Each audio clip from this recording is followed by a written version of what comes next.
biggest challenge that women face getting into the trades is that they're not looked at as they can do a job the same as a male can. And I think that goes back in the old days. But us women are starting to rock it, and we're gonna rock it, and we're coming.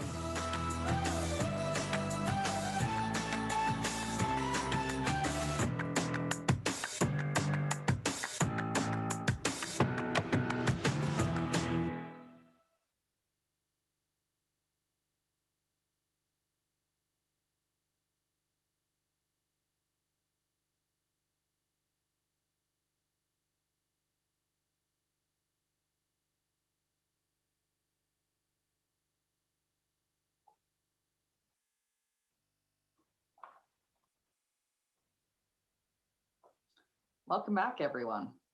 I'm excited to report that we have over 400 registrations, including 257 women, trans, and non-binary tradespeople.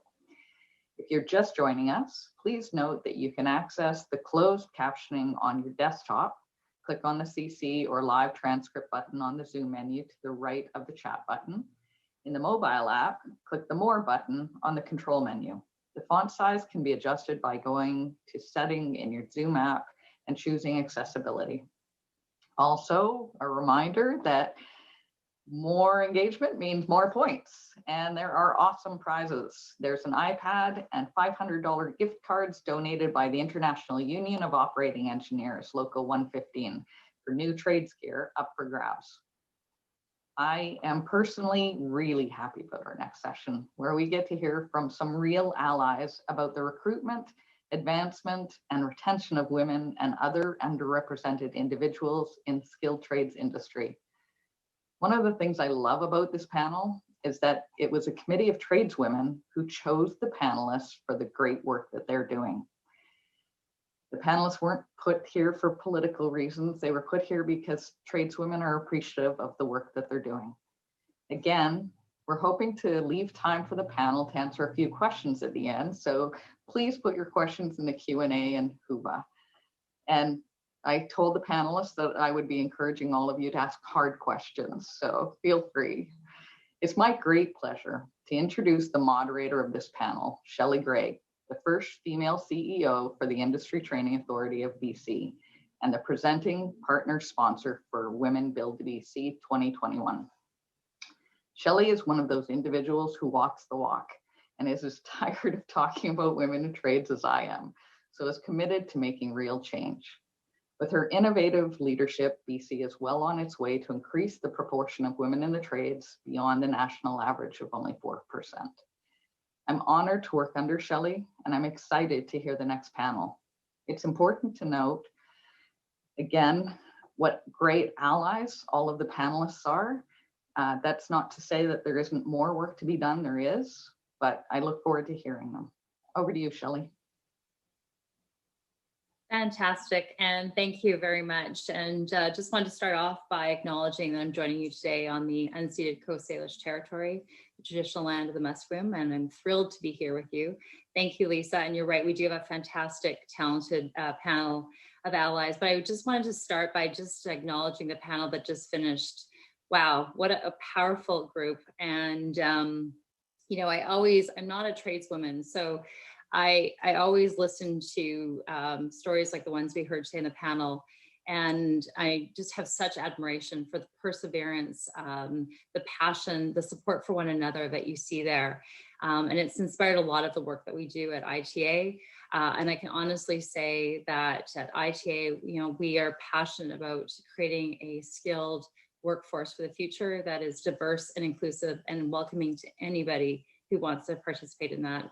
And that's really, really important to us. And I think often, you know, you hear about, you know, well, how do you actually do that? You know, we can all say these things, but, you know, what are we actually doing? And to Lisa's point, it's important that we actually do some tactical things to make that happen. At ITA, it's actually number one of our 4 strategic goals is to create a diverse and inclusive workforce. But we've done a lot of other things in a more tangible, practical way. One is hiring you, Lisa, as our Director for Women in Trades, and then expanding the role into Director of Equity and Engagement, which is really about permeating it through all areas of our organization. And I think if anyone who knows Lisa will know she's never a wallflower, and we are stronger for the diversity of thought that she brings to all of our discussions on a regular basis. Additionally to that, we have done a lot of things around supporting the regional rep program so that women can get the leadership skills that they need to increase the attraction and retention pieces that we're working on. And then we do a lot of work internally to really walk the talk, as was mentioned, in terms of just programs around how do we create more inclusion, gender equity programs, trans inclusion workshops that all members of our employee group attend, so that everybody is partaking in that, as well as the Be More Than Bystander program that we'll be hearing more about, which all of our male leaders in our organization have taken as well. So lots of work happening at ITA, lots of still work to do. And I know we all, and everyone on this panel today, feels a lot of frustration because those numbers don't move up quickly. So this is going to be an honest, candid discussion with a really wonderful, talented group of people who I know all share the same frustration about how do we do this and how do we move things forward collectively in a meaningful way, and not have rose-colored glasses on about things and about the work that's left to do. So without further ado, I'm going to pass it over just for a quick round of introductions before we get started in that discussion. And if you could just say who you are, what organization you represent, and what kind of perked your interest about being part of this very meaningful work. And I'll start with Irene, my here at the top corner. If you can go first. Thanks, Irene. Thanks, Shelley. Good morning, everyone. My name is Irene Kerr. I'm the CEO of BC Infrastructure Benefits. Firstly, I'd like to respectfully acknowledge that I am grateful to work on the unceded territory of the Squamish, Tsleil-Waututh, and Musqueam peoples. BCIB, as we call it for short, is the organization that's responsible for implementing the Community Benefits Agreement. And the Community Benefits Agreement is a collective agreement. It is unique in its objectives because it's transformative for the union, for construction, for government, and for society. And our organization was established as the Crown Corporation to create the accountability for reporting on the objectives of the agreement. I'm not a tradesperson, but I am a woman, and I know what it feels like to feel alone in your industry. I've been in operations for the majority of my career, and I've been part of transportation, sport, social change projects. And usually for the large portion of my career, I was always at a table with very few women and mostly with men. Certainly that's changed over the last few years, and the same needs to occur for women in the trades. So I think these types of conferences are an opportunity to remind ourselves as women that we're not alone, that we are supported by like women that are changing the look and feel of their industry. And we deserve to be at the table. We deserve to be crane operators. We deserve to be pipe fitters. We deserve to be builders. And we deserve a conference and a gathering like this put on by the BC Centre for Women in the Trades to remind us that we are in the company of like-minded women, and we are supported by men who choose to be allies. So I'm really happy to be here today. Thank you, Shelley. Bravo. Thank you, Irene. What a kickoff. Thank you for your comments. I fully understand and appreciate what it's like to be the only female at a table, that's for sure. Catherine, do you want to go next? Thank you, Shelley. It's lovely to meet everybody today. My name is Catherine Roome, and I too am grateful to the Coast Salish peoples, and I live and work on the traditional ancestral unceded territories of the Tsleil-Waututh, the Squamish, and the Musqueam peoples. And I am the president and lead executive officer of Technical Safety BC. And in an effort towards reconciliation, I changed my title from CEO to LEO in the summer. And what else can I say? I come from a long storied history of trades family. My father is an electrician. I'm an electrical engineer, and I am raising a daughter who is an electrical and mechanical engineer. And I'm extremely grateful to be here amongst all of you who are participating in this conference. It's amazing, and being on International Women's Day, I just send out love and power and wisdom. So thank you. Wonderful. Thank you, Catherine. Rebecca, would you mind going next? Sure. Thank you, Shelley. Hello, everyone. My name is Rebecca Kragnes. I am the Indigenous Business Relations Manager for Bird Construction's Industrial Division. I'd like to thank Christy Charles for the opening blessing of this conference. And I'm pleased to join you today from Treaty 6 territory, which is in the Edmonton region, which is the ancestral and traditional territory of the Cree, Dene, Blackfoot, Saulteaux, Nakota Sioux, and the home of the Métis Nation, Region 4. I would like to pay my respects to the elders and matriarchs that have walked this land before us. My primary role is to engage with Indigenous communities and organizations, internal and external stakeholders to implement Bird's Indigenous engagement policy. But I also support female representation and am a board member with the Canadian Apprenticeship Forum and Women Building Futures. I also sit on the Canadian Apprenticeship Forum Supporting Women in Trades National Task Force. I started my career in the skilled trades and am a Red Seal journeyperson electrician with more than 25 years experience in the construction industry. My certification has been fundamental in all of my career pathways, which includes field work, government administration, and my current role. I am an Indigenous woman who started my career in the skilled trades, and I'm passionate about finding female participation in the industry. And I was really pleased to hear the stories in the previous panel. They were truly inspiring.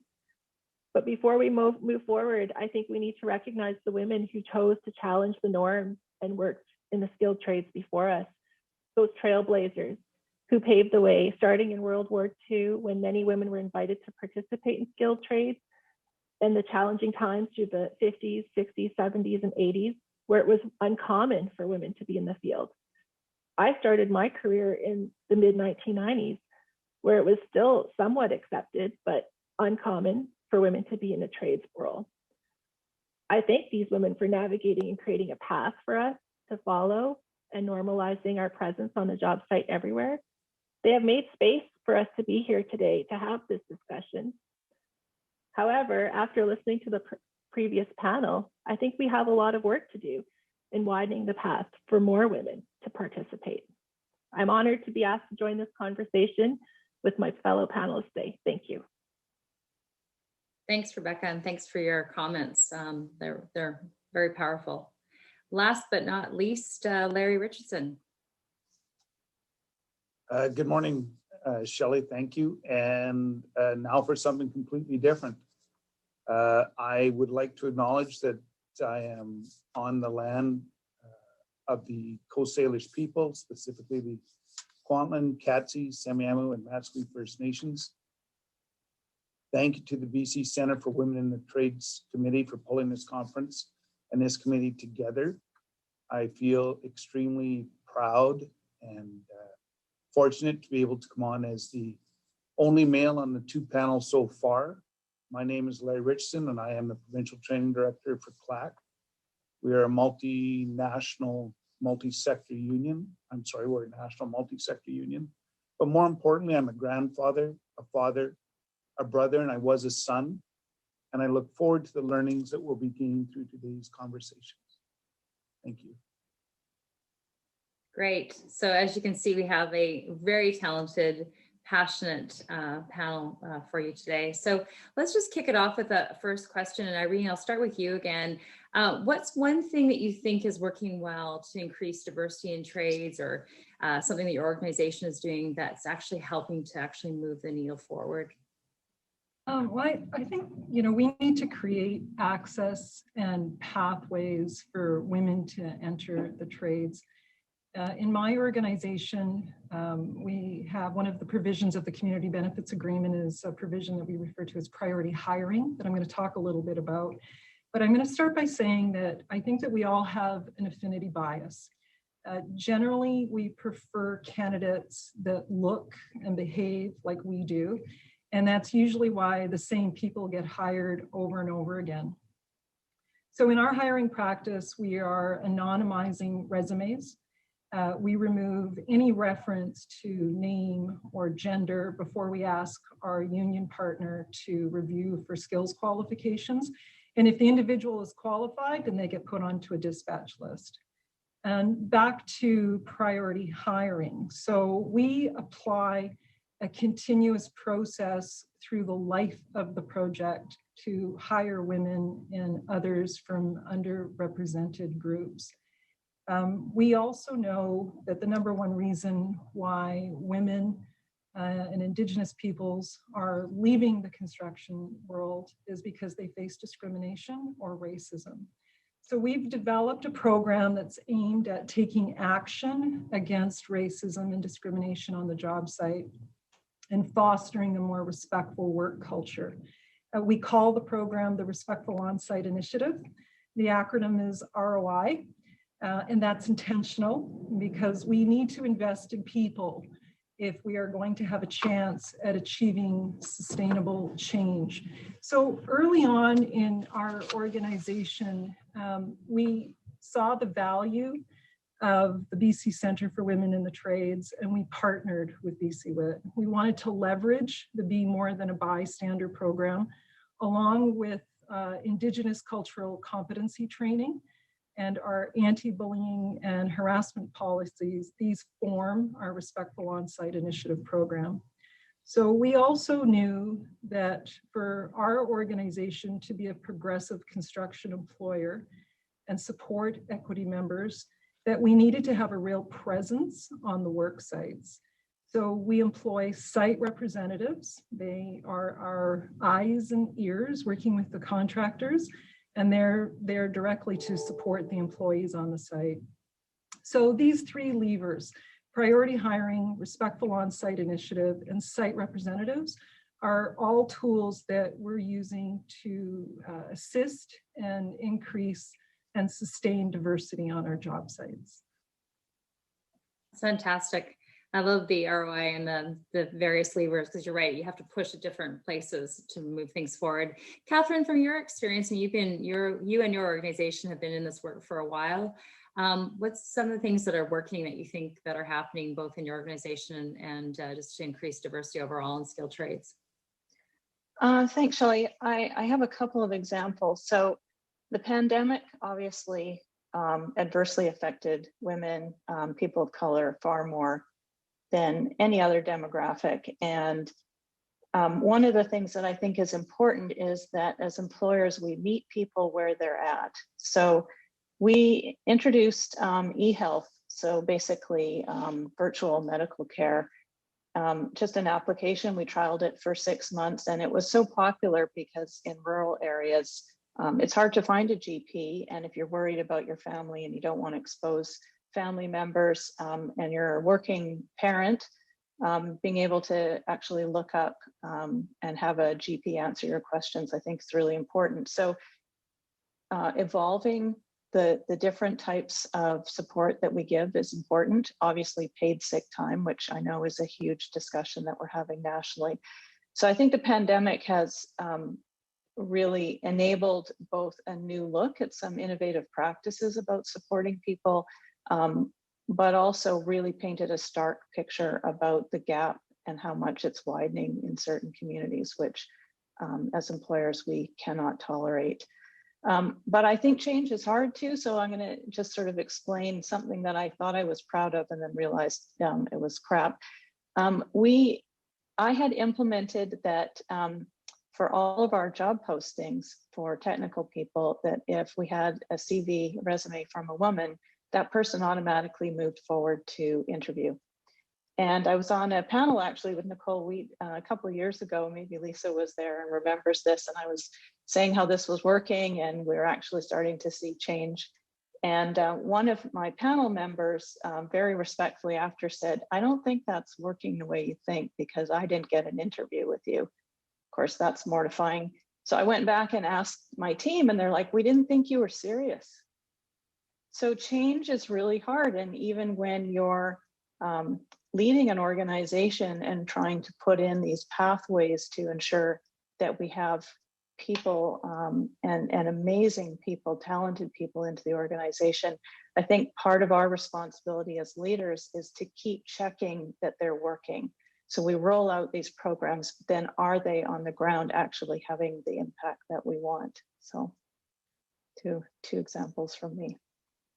That's fantastic, Catherine. And I agree. I think often, and I love you sharing that example of what didn't work, because that's often where we learn most is, things that we think we are doing for best intentions that maybe have an unintended consequence, or there's bias around that still somehow hold it back. So that was a great example. Thank you for that, Catherine. Rebecca, can you talk a little bit from your perspective? Well, I think that creating space for representation is really important, and having those role models within the organization are helpful because they signal that you're open to diversity and inclusion. I know when I went through my apprenticeship, there was often times when I was the only female on a construction site. And then later in my apprenticeship, I had an Indigenous female journeyman, which was amazing. And having her there as a support system was really important. So I think we need to make those spaces. We need to partner with organizations that support those transferring those people to come in from their training programs. Internally, we also have participated in training programs with Indigenous communities where we encourage female participation, and we've had up to 40% participation in a 12-person cohort. So it's important to show that they're welcome and have that internal process in place. I think also language is important. How we speak about on our project sites. Do we call it manpower, or do we call it workforce, or do we call it a team? A lot of times people don't see themselves in an organization if the language is not what they find that resonates with them. Those are a few of the things that I think are important. That's great. Thank you, Rebecca. And you're absolutely right. Language, images, all of those things are so key. I know with our Women in Trades programs at ITA, one of the things that Lisa always challenges us on is you could have 100 pictures of women, men will still see themselves as having a role in skilled trades and identify with it. So it's important to have those images everywhere and reinforce that as much as possible to break stereotypes, etc. Larry, what's some things that, from your perspective, that you think are working well to diversify skilled trades? Yeah, thanks, Shelley. And I got to say, I had a whole list of things written down, and listening to the group this morning, I've tried to change things really quickly because I think Irene nailed it with her 3 foundational areas that we have to go to. We have to look at how we onboard people, how we maintain people, and how we help to support people with mentors on site. And I think when you look at this panel, excluding myself, of course, when you look at this panel and you think of the panel earlier today, they were talking about how important it was to have role models that were already positioned in key spots within industry. I mean, you don't find more critical intersects than you'd find with Rebecca, Catherine, and Irene for someone's career, right? I know it might be hard for women to relate to me as a female tradesperson. Lisa and I get into conversations all the time, and yeah, sometimes I'm guilty of thinking with a 60-some-year-old head. But I've got a daughter who's 30, and she keeps me on the straight and narrow pretty much. I do think from conversations in my life with my kids where my daughter came in and wanted to be a carpenter. My son, who's in the trades, said like it's just not the right world for her. From that moment on, I've been committed to this. And I think we all have to look at it from how do we support people who have made, even if I'm going to back up from that. More important from an employer's point of view, that's what I'm supposed to be thinking of, is there are more female more female people in the population than are male people. And when you take all the genders together, you can't just pick the male side. You don't have a deep enough pool. 860,000 people by 2029. If we just stick to the males, we're in trouble. You know, look at the female side and the 4 panelists this morning and the other people that we'll see today. There's a lot of talent and a lot of skill. Let's be a selfish employer and give those people employment opportunities. Perfect. And I love that. Let's get into that richness of the talent pool out there by hiring some of these wonderful, talented people like we heard this morning. That's so true. Yeah. So we've talked about some of the things that are good and working, and I think your organizations and the work that all of you are doing are exemplary in trying to move the needle and have learned and put some thought around the programs that you have, et cetera, to make sure we really are doing things that are tangible and moving things forward. Let's talk about some of the things that haven't worked, whether it's in your organization, like the example Catherine had, or in just what you're seeing in the world around you. What's not working? What still needs to happen from an industry perspective? Irene, did you want to go first? Sure, I will. I think Catherine touched on it. It's the challenge of change. And this is very much a change management process. It's not been easy. Along the way, there's resistance. There's misconceptions that need to be overcome. I think one of the panelists in the last discussion said it very well, something to the effect of a diverse organization is a better organization. And we know that to be true. In terms of the CBA, it's bold and it's transformative. And never before has a union accepted within their collective agreement a priority hire mechanism. It's unheard of. But they are doing so. And that tells me that their leadership knows that it's time for a change. I think the other thing is everybody wants to see immediate results. And I think we have to recognize it's very much a journey. We need to have patience. It's a marathon, not a sprint. But we need to be very deliberate with our commitment. For us, today we've seen about 205 employees that have been deployed to the work sites. It's small numbers so far because the major projects have not ramped up, but they are starting to. And of the 205 employees, we've had anywhere from about 15 to 23% of women representation on the sites. So even though the numbers are small, it tells me that we have tools to make a difference. And I think the good news, though, is that for everyone who was on this panel, absolutely wants to see change. You can hear that in the comments, and more importantly, you can see it in the actions. We may have different ways of achieving that change, and that's okay too, because we can learn from each other's approaches. But what is critical is that we have a shared goal, and that is to diversify the workforce, and that's good for everyone. Fantastic. Thanks for that, Irene. Who else from the panel wants to go next? Maybe Catherine, can you speak about some of the things where you think isn't working well and what you're seeing around that needs to change? Yeah, I'm happy to. I have a lot of examples of things I haven't done well. And, I think leadership is a combination of two things. And I'm going to explain how I see that manifesting in some of the things that didn't work. I think leadership is courage, and it's also authenticity and vulnerability. It's both of those things. So culture comes from the top, obviously. Recently, we were interviewing for new board members, and in front of me, there were no women. And I said, why is that? And it was just the filter of the person looking at them. So we had to ask the question and say, this is unacceptable. Move women forward so that we can look. So that trickles into, do you have psychological safety for people to challenge what you're seeing? So Marianne Boycott just spoke on the last panel about the stigma that exists about working for women.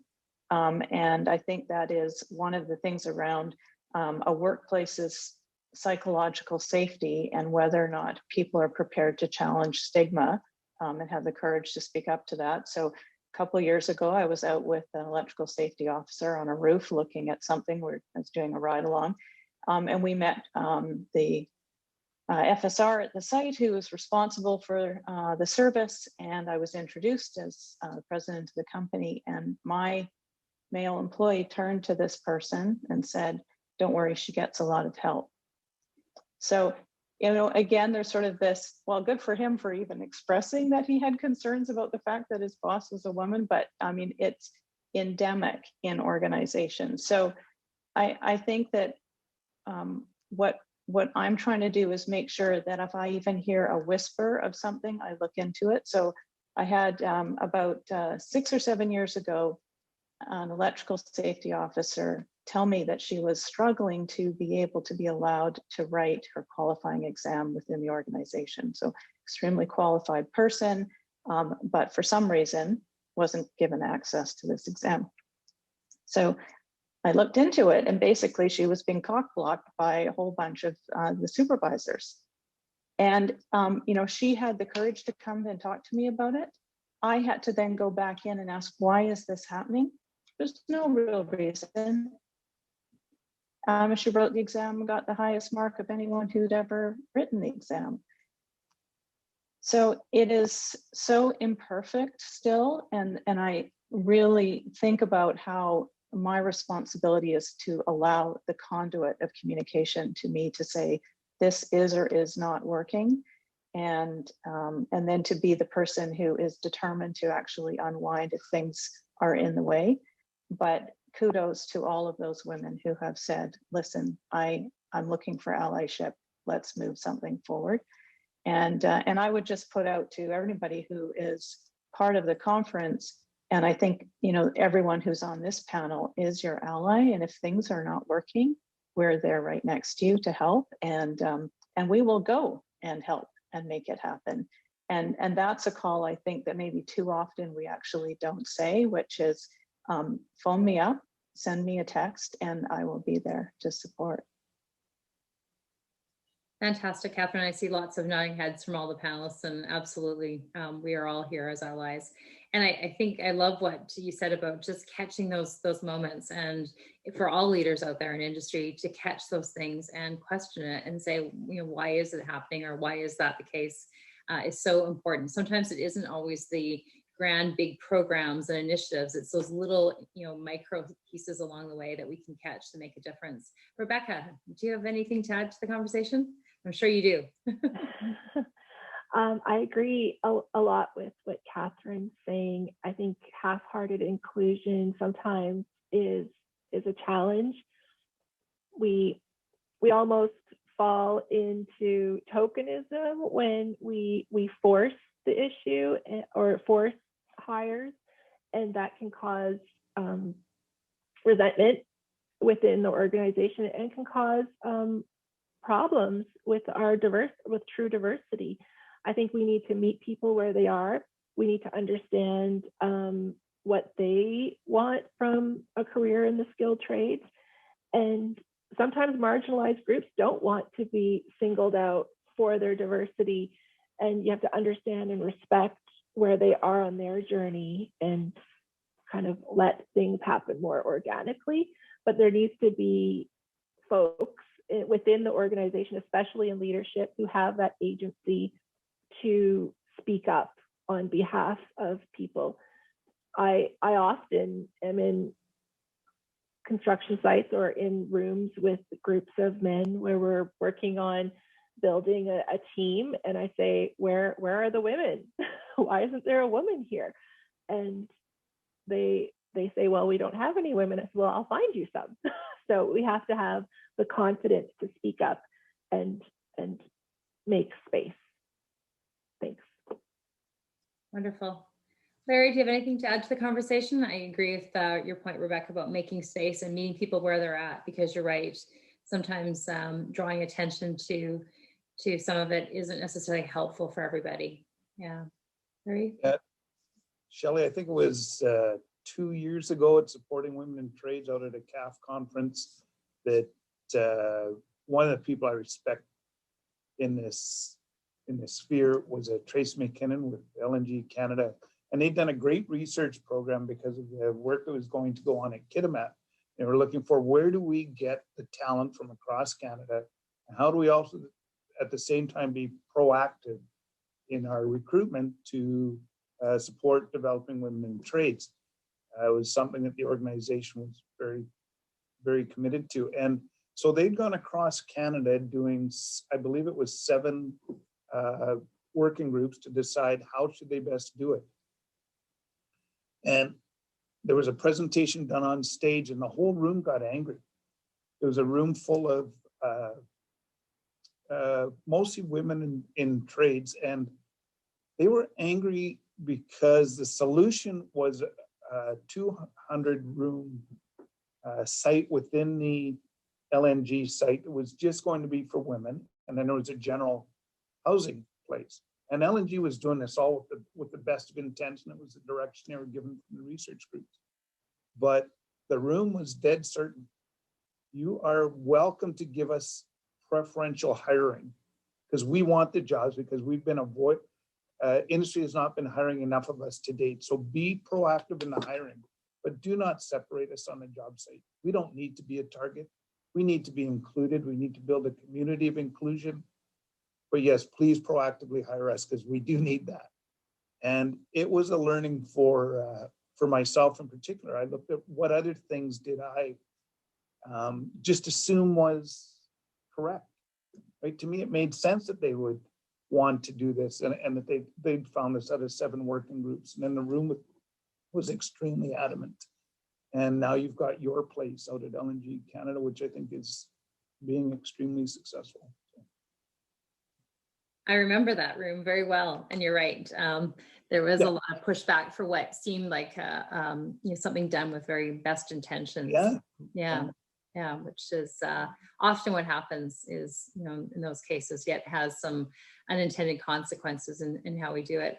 Just, and I'll open this question up to whomever on the panel wants to speak to it. But, one of the things that really caught me in the panel this morning was you had a lot of people who are now leading in terms of how they were the first, in terms of instructor in the Millwright program, running their own business and doing some of the very things that the panelists this morning were doing, and kind of the first of many. How do we support that to get more women to be able to step up and be first in those types of things and in those leadership roles?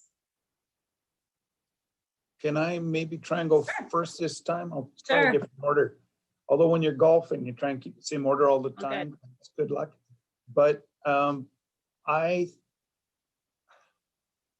think that we just need to continue making that effort to realize that what we think is good is not good enough. That we have to keep checking ourselves. I mean, Catherine gave some great examples of how, we're leading, we're making comments, we're going in a direction for a reason, and it's not necessarily getting the results that we want. I've been involved in industry for over 50 years. I started working when I was 13, so it's been a while. And I haven't seen a lot of change. I mean, the panelists this morning, 0.2% to 1%. I mean, an accountant could have fun with that number. That's a 500% increase in 15 years. But it's not good enough. We have to get to 50-50. I mean, supporting women in trades, we're trying to go from 4.5% to 9% just to do something, but I don't know why it's not 50%. I think women do things smarter than men a lot of times. With a male-dominated society, always you say, oh, you're not strong enough. No, you're smart enough not to have to use your body for the rest of your life, right? You know how to lift something, move something, position something in a way that's going to allow your muscular skeletal self to stay with you for the rest of your working life and your life after. I know a lot of friends my age who can't move like they used to because of the jobs they kept going, and they wouldn't listen to the smaller person on site. Very good point. Irene, I think you were going to lean in and say something as well. There we go. Got myself off of mute.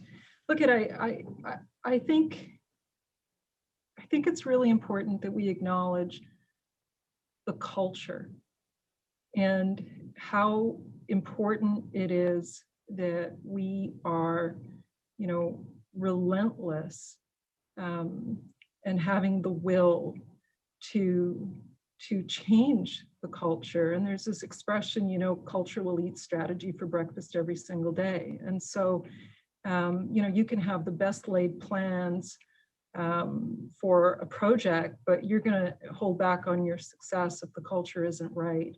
So I think it's just very, very important for us to all be individuals who want to change the culture. And I think, you know, Larry said it very, very well. We want to be partners. We want to be allies. I love what Catherine said. If you need help, any one of us are here. Send a text, send an email, pick up the phone, call us.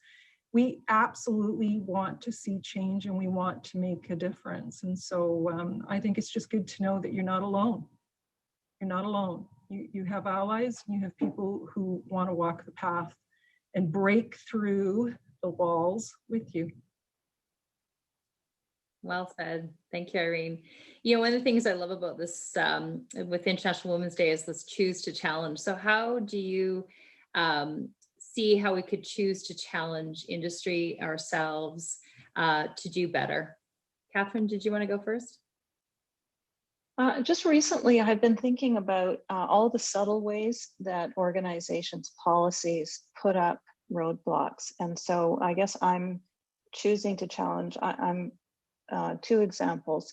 I was driving somewhere and CBC had a discussion around how this no-fly policy is racist because people who are immigrants to Canada are unable to visit families and haven't been able to for a year and a half. And so I went back and I talked to my VP of people and I said, we have a policy where we're asking everyone to take their holidays because we know mental health is so important and the pandemic has really made it very tough for people. People had to cancel their holiday, whether they're flying or doing whatever. And so we're saying, please take all your holiday time. As though we know what is good for someone's mental health, as opposed to saying to somebody, it's perfectly fine for you to save up your 3, 4, 5 weeks over 2 years so you can fly to your home community and do what you need to take care of family and go back and reconnect. As opposed to, from my perspective, why I think it's better that you take 2 days every month. So just not imposing kind of our own particularly very privileged centric view around what does it take for somebody to recharge. So that's one example. Another example is I'm on a board. I could not believe I heard this. Oh my God. Anyway, there was a discussion about, you know, return to workspace. And so both people on tools and people who sit at desks, whether or not you come back into some kind of, you know, you're not self-dispatching, you come back into some kind of office environment or crew environment. And the head of the organization was gobsmacked that one of the women who in this huge chat for the company had said, well, I've given up my daycare, so coming back is going to be problematic. He's like, why would she do that? Like, she knew we were going to come back eventually. Well, maybe her daycare was next to, you know, the crew dispatch area or next to the office. You want her to hold her daycare for an entire year while she's been working at home. So this sort of weird, not bringing policy from where people are who are actually that policy touches is just, it's like we had this veil over us and we actually have to pull it off and say, and how does that actually affect a person? And so anyway, I'm on this total tear around, okay, we need to just sort of go through all of these and fix that subtlety, which is creating a barrier of access to anybody who deserves to have access. That's fantastic. Keep going with your tear. I think it's exactly what we all need to be doing. Anyone else want to speak to how do we choose to challenge ourselves or organizations, the industry to change things? Irene? Yeah, look, I think regardless of whether or not we're a construction company, government, a union, the tone starts from the top. And we need to make inclusion a priority. We need to provide diversity training. We need to establish, you know, mentoring opportunities. We need to check up on those and see how they're tracking. I think we're very quick to invest in technologies and materials, and we should, to advance the business, but I also think we need to invest in the people and have the patience to stay with the effort and watch it pay back. And so I think, you know, demonstrating the values and the commitments that we expect of others is so important. And, you know, I can't see into the virtual room, but I know there's a lot of trades people in the room. And I think that if, you know, one woman, one tradesperson could bring along another woman and so on, you know, that would change the look of the trades and, you know, give a woman a meaningful, lucrative career. So to me, you know, that's the human legacy of construction and what we're trying to do. So I think we just need to be very, very deliberate about the change and stay with it. Fantastic. Larry or Rebecca? Go ahead. Oh, okay. Sorry, Rebecca. I think that we need to, well, my natural tendency is to go to find a solution. So let's look at a practical ombudsperson for construction who focuses on diversity, that can do site inspections like a work safe inspector. Go to sites, talk to people on the ground, find out what tools are required within that job site. Is it training of the job site? Is it washrooms? Is it PPEs? Is it the small things that aren't being given out? Is it the culture within the site that needs to be worked on? Is it something that we can do as a construction industry that will pull us all together? It's like BCIB only on steroids. Give them some power, give them some teeth, give them some ability to hold those of, I'm going to say us because it's typically males, those of us that are stopping the flow of the talented women onto the job site, and worse, are letting the women on, treating them poorly and forcing them to leave for psychological safety. Let's have a tool, and we could fund it much like WorkSafe or through WorkSafe. Or it's not government's responsibility, it's society's responsibility. And I think we in the construction society need to do it. That's great. That's my soapbox for the day. And Rebecca, some wise words from you around how do we challenge? Well, I think there's a lot of systemic barriers still in place, and I agree with all of the other comments that have been made so far. I often like to compare diversity and inclusion to safety. So 25 years ago, safety was new, and it was a challenge to implement all of the safety protocols on our sites. And we should be taking the same efforts and the same focus on supporting diversity and inclusion as we do on safety. And if we committed to that in the same way we've committed to safety in 20 years, we would be at 50%. Thank you. That's great. Thank you, Rebecca. We wanted to leave a few minutes for questions from the audience today. And I know we have one already, so I'll share it with you, and then we'll see what other questions Lindsay may have gathered from the audience. So whomever wants to answer this one, it's, are there incentives for employers to hire women? Would providing grants to employers instead of just students help hire more women into underrepresented groups within trades? Who wants to take that one?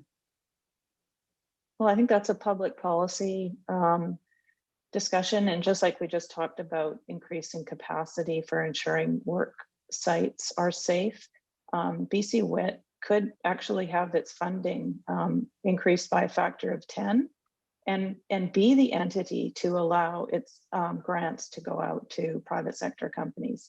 If you increased it by a factor of 100, it could also start to give out grants and opportunities to women in regions who are already hosting, like one of my amazing colleagues, Rochelle in Prince George, already hosting groups of women in trades who become their friends, but are their colleagues in industry.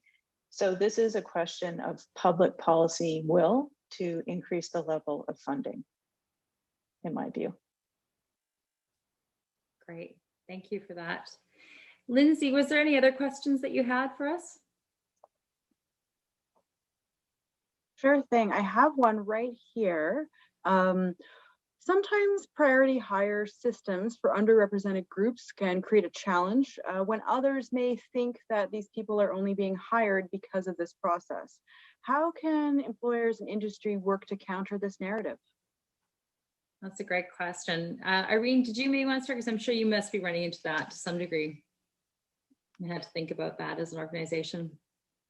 Yeah, look, I think I think we are sitting around talking about how we want to influence change, and we want to increase the skilled workforce, but we also want to increase the diversity of the skilled workforce. And I think it was Larry who said earlier, we've been doing the same thing over and over again, and maybe not getting the right results. So if we want to move the dial, we've got to take advantage of as many levers as we possibly can. I'm not a big fan of having to pay to get someone hired. I think that if people are qualified, they should have the right to have the job. But if those are the types of things that we need to do in order to move the dial and normalize women in the trades, then I think we have to look at all of the levers and the options. What I'll say in my organization, and I said it earlier about the community benefits agreement and the priority hire mechanism, government and the building trades acknowledge that they need to change the fabric of the workforce. And so that's the provision that we're using, is the priority hire mechanism, and we apply it right through the project life cycle. But I guess my response to that is we need to do whatever it takes in order to change the look and the feel of the trades and give women the right to be there, because they deserve to be there. Wonderful. Larry, it looked like you were going to lean into the conversation with a response as well. Did you have something to add? I think Irene summed it up really well. I think also we have to look at the KPI, the metrics that we're looking at this, and check back and be careful that what we want to accomplish is what we're measuring and what we're trying and what we're moving our activities towards. Because sometimes just saying we're priority hiring because a person is a woman is probably not the right message, but because qualified woman, right? When the two applicants are equal, the job should go to a female every time now, because it hasn't in the past, right? So affirmative action can be very dangerous, and was 20, 30 years ago when it first came in, but I think we're much better at it now. I think we've got no choice but to be proactive in our selection of people at the moment. I think industry will win because we'll be hiring better, more qualified people. Well said. Lindsay, was there any other questions? Yes, there is another one here that I think is really relevant. We as tradespeople work a lot of expected overtime. With all the new information about mental health, how can industry work to give more time to employees for mental health and physical well-being? That's a really good question. Definitely, especially with the challenges with COVID, et cetera. Catherine, what's your perspective on that, maybe? It is such a good question, and I think it's one of those emerging questions, because we haven't talked about mental health really as a society around the workplace. And in many ways, I think maybe that could be a legacy of this conference, is the beginning conversation around how does that weave its way into trades, and how do all of the different organizations that are attached to the conference begin to have a conversation that actually answers that question. So what should be the new benefits that actually are provided around mental health, and how are we actually encouraging people's access? Of course, many organizations have employee and family assistance, and leaders have to talk about using it themselves. I'm I reached out because I knew that if I had one more thing happen in my life, I would crack on screen. So I started this mindfulness training with a coach for 6 sessions. That was something that our benefits offered. And I talk a lot about that's actually going to be how I'm going to make it through this 15th month of 2020 that we're in right now. So, but what a legacy question to have come from this conference today. I think that's very cool. That's fantastic. Thank you. And I see we're running out of time, so I really do want to take a moment just to thank the panelists and thank you for your thoughtful feedback and for also just championing so many wonderful programs and initiatives within your organization and within the skilled trades workforce overall to really help move the needle forward.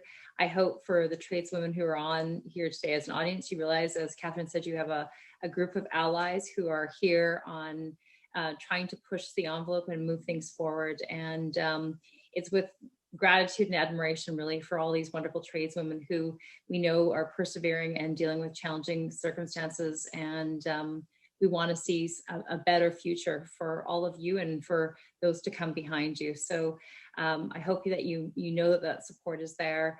And also just want to say thank you to BC WIT and for hosting the first ever Women Build BC conference, and hopefully not the last, and hopefully the next time in person, because there's such richness in spending time together.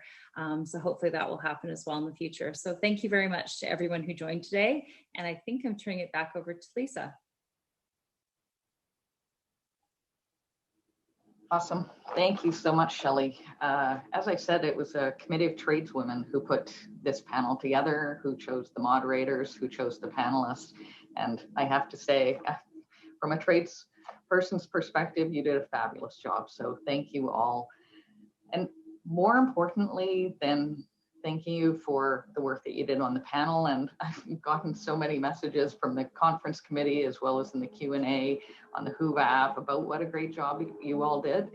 But really, BC tradeswomen want to thank you for the work and efforts you put in every day to be real allies. This is a panel, it's momentary. Talk isn't often worth a lot, but we're so appreciative of the fact that each person on this panel, it's more than just talk, and you all walk the walk. So thank you for that. A reminder to all participants, we have session feedback forms on Whova, and we encourage people to go to surveys and click on the session feedback.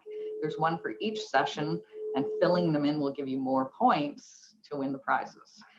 I also wanted to touch on a couple of things brought up by the panel. Larry mentioned the LNG research that went across the country. And it really was done with the best of intentions, but they spoke to women who work in offices. They didn't speak to women on the tools.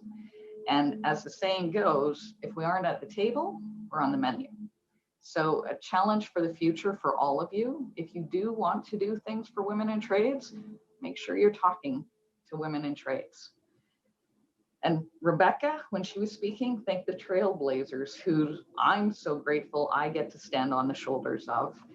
And just wanted to let everybody know that in April, one of the sessions will be the history of tradeswomen in BC. And we have a fabulous panel of some of the amazing trailblazers who paved the roads for us and who made it possible for us to be here. So I'm really excited about that one. It's time for another short tech break. You get to get up, stretch, move away from your computer, or just close your eyes, grab a coffee, network, take a look through all of the Q&As, pop into the sponsor and exhibitor centers, or engage on one of the community boards, again, to win points to win the engagement prizes. We will meet back here at 12 o'clock for the next session. Thank you all.